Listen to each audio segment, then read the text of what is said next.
CGIF, welcome to Breakfast Central. It's the final day in the week, not in the month, by the way.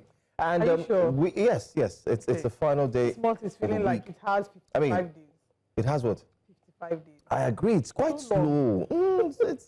It's long, but I mean, you could tell I'm feeling sad already. That it's.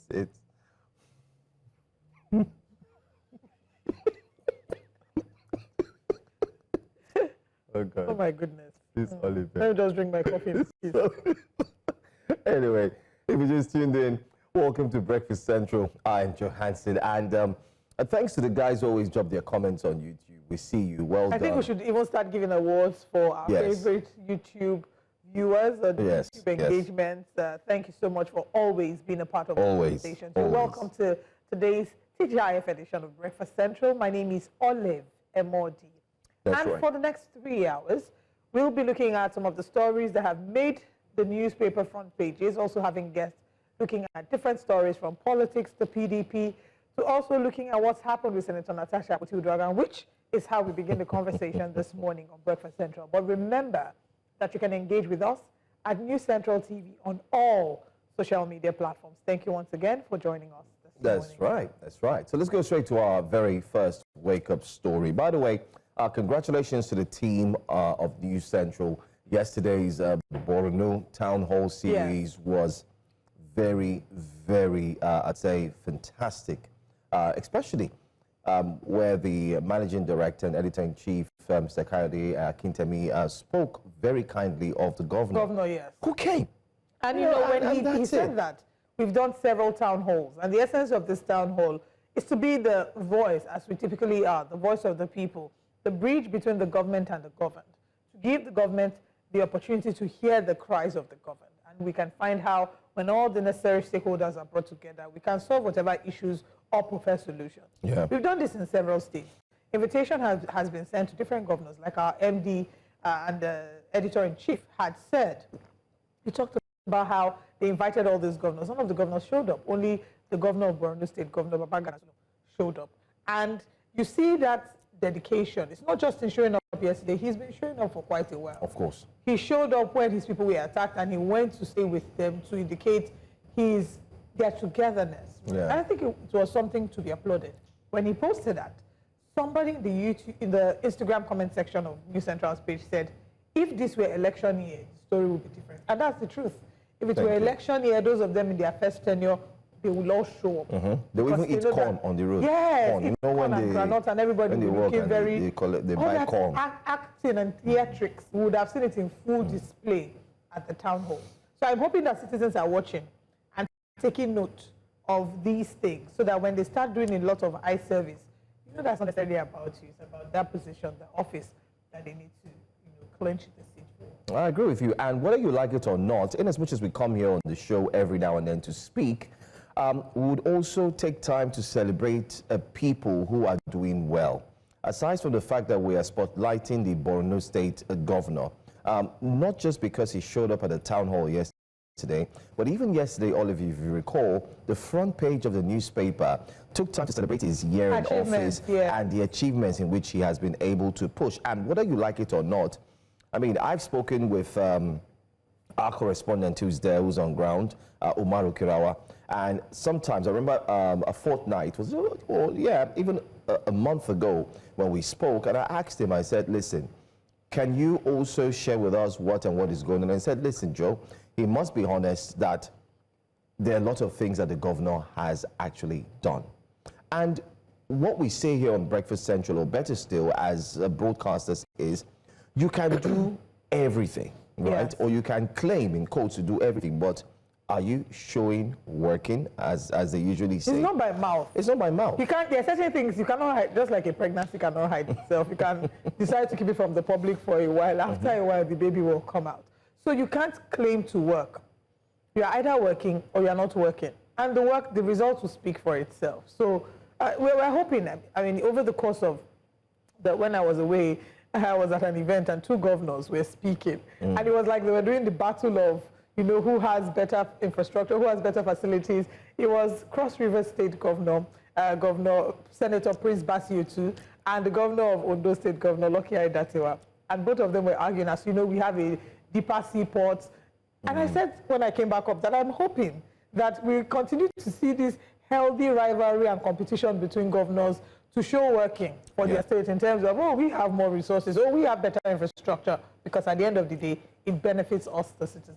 Absolutely. But one thing I would like for us to also take a look at again is the fact that in as much as we've put infrastructural facilities or things in place, the celebration of these infrastructure, I think we need to really look into it. Currently, we do understand what's happening in Abuja, where the president has been called to ensure that he is part of every single commemoration or every single commissioning, I beg your pardon, of infrastructural development there by the FCT minister. Well, while that might look good and so on, by the way, that's the footage of the Borno State governor yesterday at News Central's town hall series, speaking about the cases that every single incident, everything happening in Borno State. And if in case you missed it, we'll let you know when you can take time to watch again. But for us here at News Central, we're going to have a recap of what happened yesterday at the town hall series. But before we go straight to my thoughts,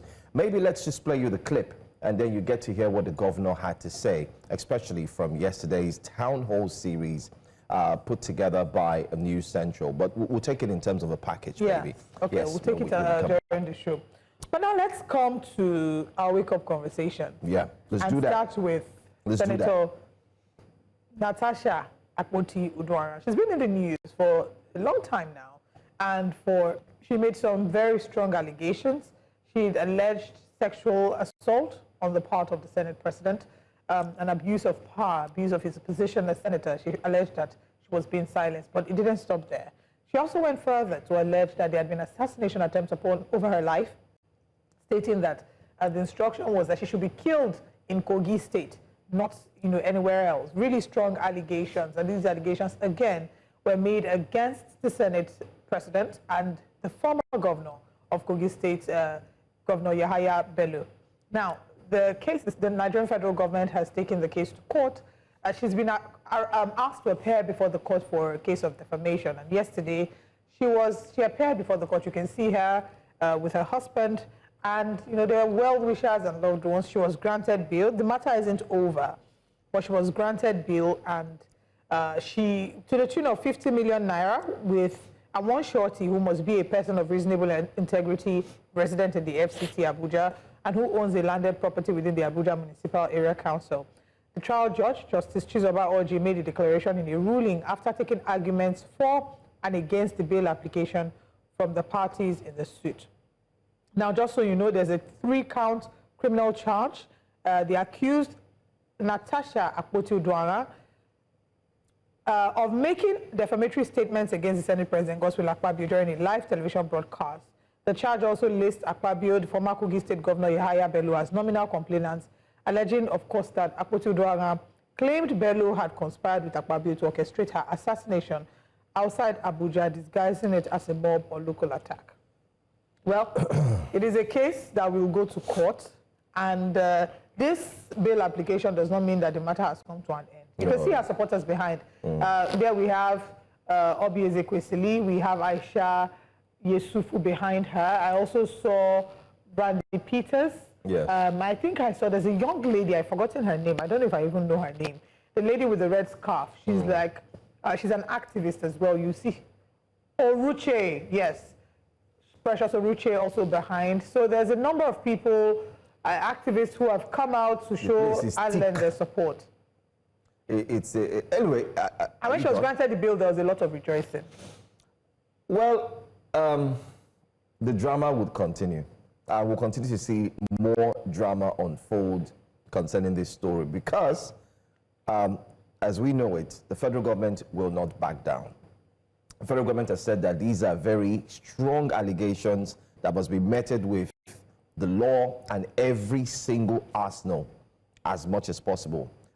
Just recall that a few days ago, there was a bench warrant, and the lawyer representing the federal government had made a request that Natasha should be arrested for not showing up in court, and it was clearly turned down.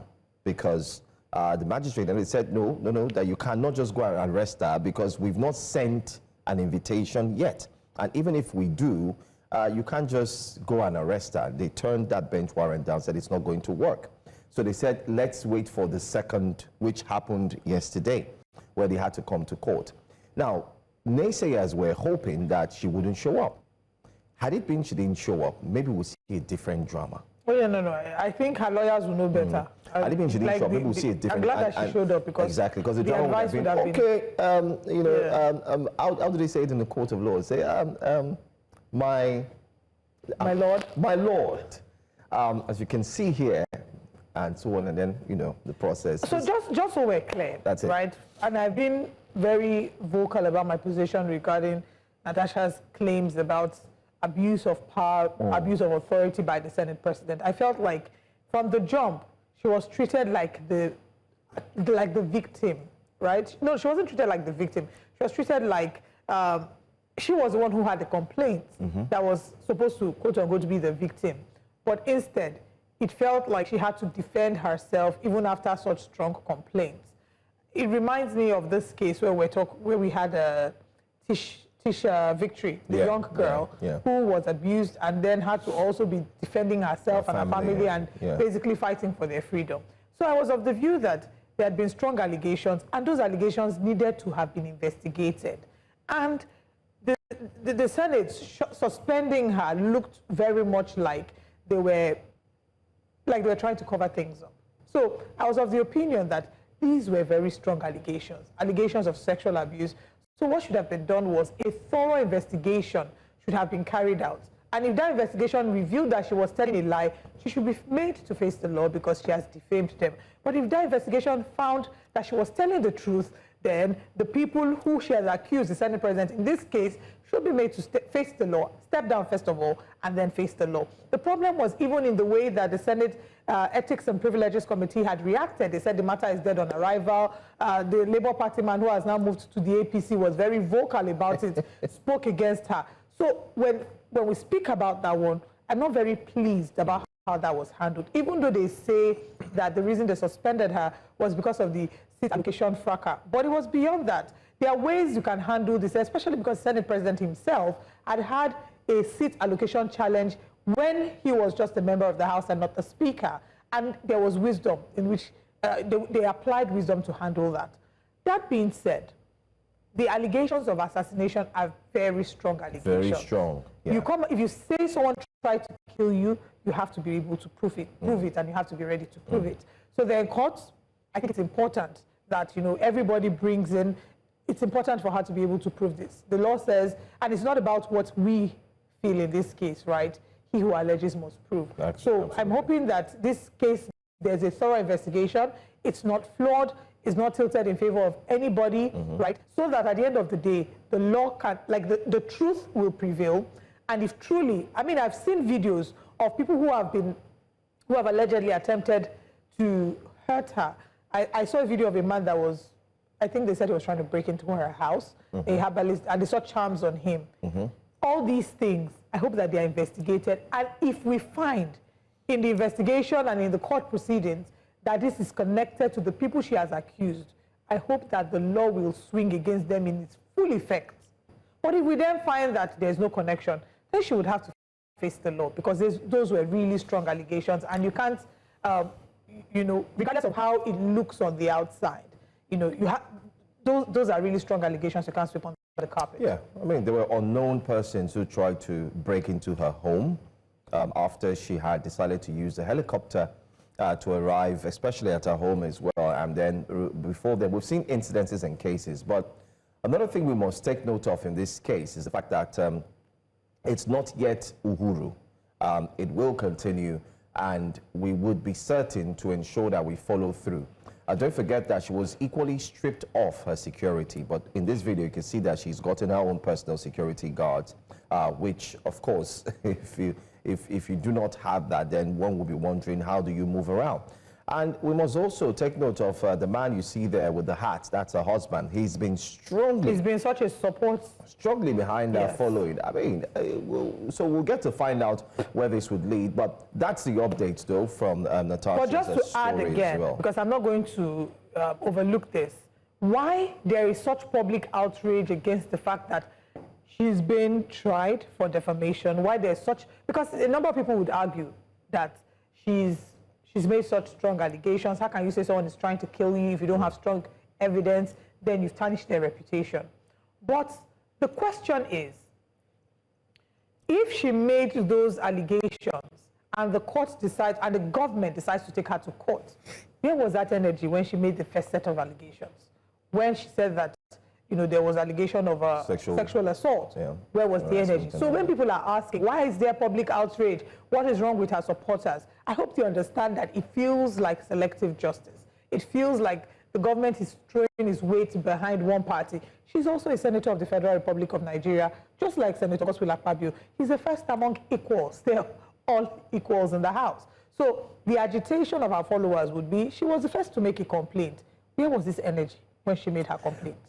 Olive, I think these points are very important to note, and at the end of this entire process or entire fracas or entire debacle, name it whatever, we'll get to find the answers at the end of the tunnel.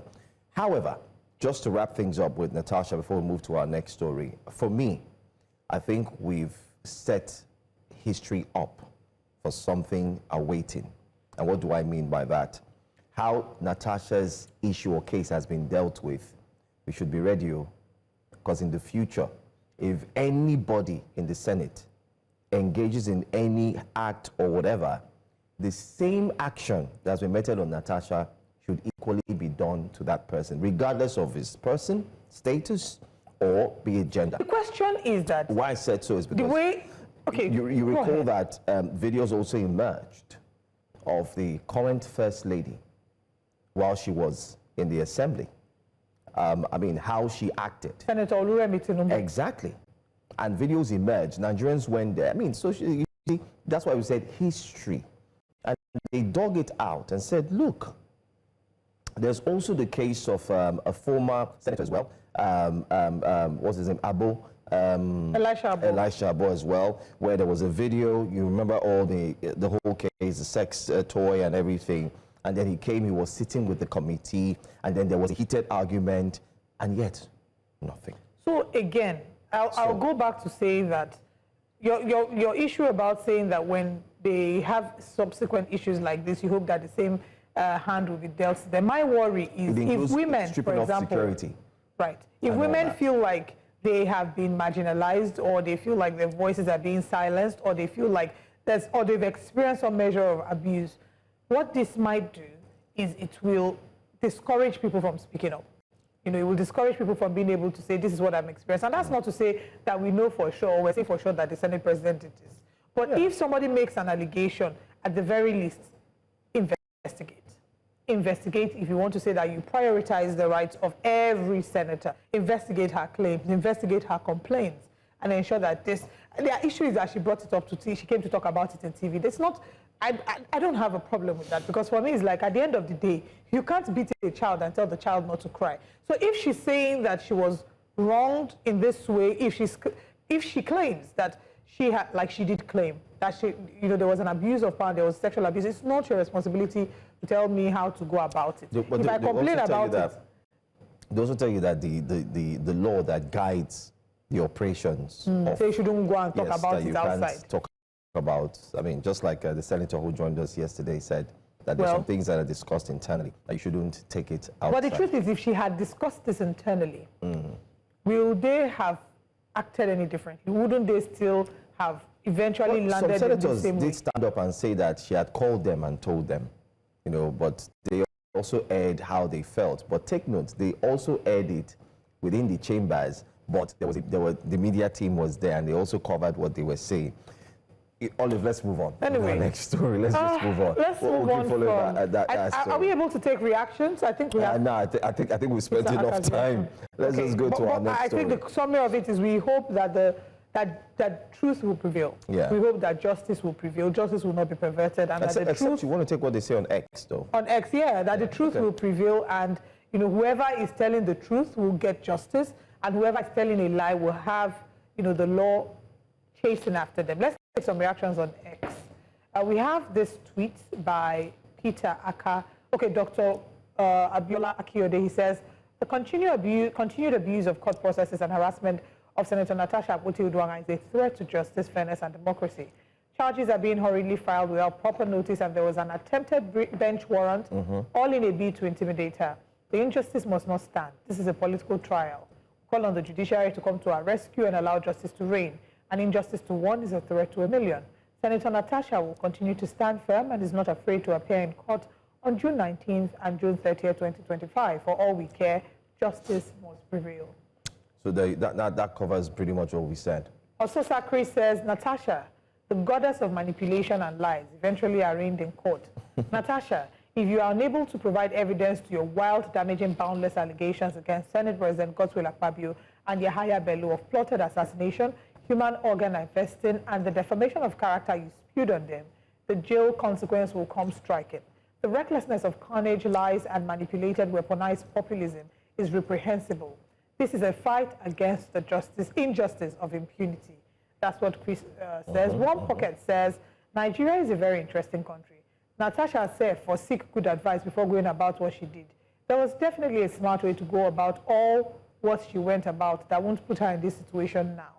And another tweet from Ominik says, Omink, I have never seen Nigeria in this level of shamelessness, lack of rule of law, and gross abuse of office. President Tinubu, get hold of leadership. You were shouting, it's my turn. Now it's your turn. What are you doing with your turn? This is not certainly the people's turn, but your turn. And this one says, points to note, both are not equal. Natasha bought a senatorial nomination form and she was voted by her people, while Akpabio didn't buy the form. Ooh, shots fired. And no one voted for him. Natasha is more of a senator than him. And these are some of the reactions that we've seen on X to Senator Natasha Uduaghan's issue with the Nigerian Senate. But let's move on to our next wake-up conversation on a Friday. It's a conversation that's also been on social media as well. This time, it's got to do with President Bola Ahmed Tinubu during the commissioning of some very laudable projects, as it were, in Kano State. Videos started circulating yesterday, and it showed that the youths in Kano were not in any way satisfied, happy, or excited to have the president in their state. What they did was they went around town ensuring that they tore down billboards, designs, backdrops, printed materials that had the president's welcome message, and they shared their dissatisfaction with what the APC has done. But then again, let's take a look at the video.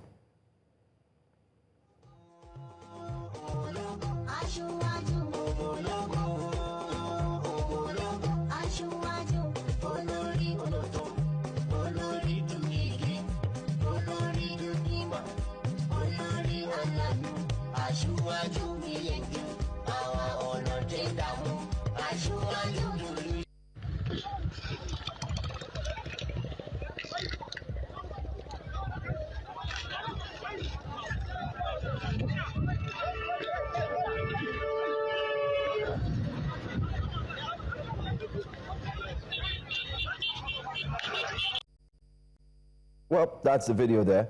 The youths embarking on a destruction spree.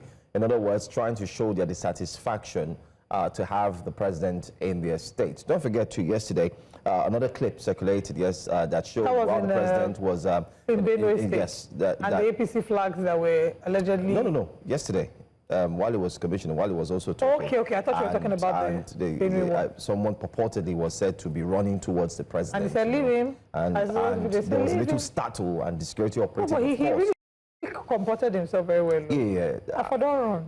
Everybody comported themselves. I mean, the security officers are there, strong men. And then they stood up, and then he said, leave him, and all that. But we will not leave him.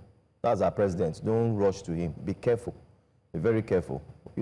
That's the word. I mean, from us. When we, why are you running to? Who are you? You know, you want to greet the president, wait. There are protocols to these things. But in general, the North is telling a different story that also shows that 2027 is not looking too clear, especially in the North. Remember that a few days ago, during the APC summit, you had a little brouhaha that indeed snowballed into fire. And then people were throwing chairs. I mean, I'm sorry to say this, but whenever I see that video, I don't know if we could put it up, there's a particular guy I always look at in that video. I don't know how, I don't know where he got that cheer from. Is that adrenaline? You know, somewhere. But then again, it's not that we're celebrating violence or whatever. No, we're not. But we're just saying that the North is showing different, is showing different colors. Colors of, okay, either we're not with you, colors of, oh, it's either you go with the vice president, and even if we're still not certain we want to go with you, and then colors of, listen, you have no room here. So it should be a cause of concern. I'm sure when the president is done with his commissioning from different states, he might have to sit back and possibly call on the northern governors and have a discussion on the way forward. I certainly believe it's a potpourri of these things that you've spoken, as well as other things. We can't deny the fact that the general sentiment is that there is some measure of dissatisfaction because of the economic realities that the average Nigerians have to deal with. While the numbers, you know, they will speak to you about the numbers and improvement in inflation rate and all of that. And every time we have guests on the show, we talk about it. NBS is releasing statistics. They're telling you that, oh, inflation dropped. We're excited about the numbers. We've stopped the bleeding. In another couple of months, we should start to see some measure of progress. But I think the average Nigerians just want to be able to experience a better quality of life. They don't want to be buying a bag of rice for however much they're buying it now. They want things to revert, if not so exactly as they were before the current administration, but at least close to what it was. So I think it's just a general sense of dissatisfaction in terms of the economic realities. Also, there's a political colorations to some of these things that we see, like you mentioned. Yeah. Are you going to not really disenfranchise the North? Why are you keeping us out? Because your party has endorsed you, but they haven't endorsed our VP, even though that had then been corrected. Yes. But again, all this reminds us that we're already in campaign season. It's already politics. You know, I can't wait. Oh, sorry to bother. I can't wait for the next guest we're going to have from the current ruling APC, because it's a question I would always want to ask, and I'm going to ask with all authority and sincerity is what I expect from their answers. Like I said, when we had a guest from the party and we asked them, it's like governance has stopped, focus has been, and they screamed, no, don't say that. But we also saw the president in his speech in Benue State, while they were wailing, he still slipped in the political story, statements and so on, which in one way or the other continues to highlight the fact that, listen, it's either we are in a political season already, which, by the way, to our viewers, defies the law that comes from the Independent National Electoral Commission. As to when campaigns should officially start campaign, but we're starting to see campaigns. And we mentioned to them that why are billboards up and running? But who put the billboards? Now, this was the response we got. Let me tell you the response. If my mind serves me well, this was just last week, and the guest said, oh, when the president is doing a good job, people who appreciate him will go ahead to celebrate him. So they are celebrating. And we're like, really? It's fine if you celebrate someone. I mean, we've seen the front pages of newspapers where they put the president and say, oh, well done, we celebrate you. But it had to do with the fact that it was Democracy Day, and then they celebrated the president. But just putting up posters is quite different from putting billboards. And we saw the billboard in Abuja, the big one, the president and his wife, and so on and so forth. Now, this is where we come to state that again. I think, and I'm going to say this, Mr. President should take time to watch Breakfast Central. Okay? It's the plug-in for me. I love it. Yes, and just listen to what we're saying. We're just tabling, we're trying to balance these stories, Mr. President. Let's do it for you. Let's do it for your team. It doesn't matter if your SSA will tell me or any other person that works here or any other journalist that, listen, I was a journalist before you were born. I agree. That's fine. But it doesn't mean that you have all the wisdom. Because take note, when those billboards were being put up, there has been no press release or even statement from the president debunking and saying, I understand that, okay, Olive, take a look at this. If the president said this, I understand that you people appreciate the work I've been doing. And I've been seeing your messages, your well wishes in the newspaper, on the billboards and so on. While I thank you so much for what you think I am doing, please don't detract or distract why we're here, which is governance. Let's give the people what we came to do. And I will advise that you please pause until we get to elections. I hear you, and I can in see that where way, you're the president coming has from. singled himself out and his team, and you and I or every other Nigerian will not be saying, oh, they're not focused on governance. I see you and I hear where you're coming from, but if we put forth that argument and stand by it, there are those who will say, I hope that argument will apply when we go to River State, because at the time when Siminalayi Fubara hadn't said anything about those who were protesting in support of him, they said his silence means that he approves of the protest and that he's behind the protest. And even here on the show, we talked about it and many people criticized it, saying, no, he can't. The fact that he hasn't spoken about it does not mean that he's behind the protest and he's encouraging people. So you see, it's really a double-edged sword. When it goes to River State too, I be honest, I stand on that too. Okay, but I really want us to talk about story 3. Before they will tell us that we're out of time. We're out of time. No, we are not out of time. A wake-up conversation, our third conversation is about how a pastor allegedly rejected the sum of 30 million naira donation from the Kebbi state government. Let's take a look at this video.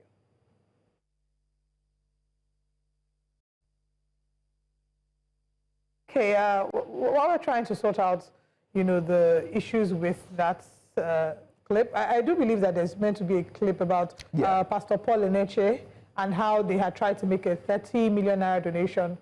Yes, let's... Anyway, the story is, while we're trying to get that video up and running for our viewers, there was a meeting, or better still, the pastor and, of course, a representative from Kebbi State had decided to donate 30 million naira. This conversation had sparked a lot of tweets and reactions, especially on social media. Now, when they decided to make this donation to the pastor as a goodwill, the pastor clearly rejected it. With wisdom. No. With wisdom, he said no, and he rejected it. Why are we taking this story? Well, there are two sides to the coin. The governor was trying to show his appreciation and say we're going to support, the cause and whatever you are doing that is good for the people. On the other hand, the man of God in quotes said, no, don't worry, we don't need the money. However, we will be able to provide this money as well for the good cause that we're carrying out. And social media, of course, went agog with the fact that, oh, wow, he rejected the money, and some said, oh, he shouldn't have rejected it, and some said, oh, it's taxpayers' money. It was good that he rejected it, and so on and so forth. Okay, we'll come back to still talk about it, but let's take a look at this video.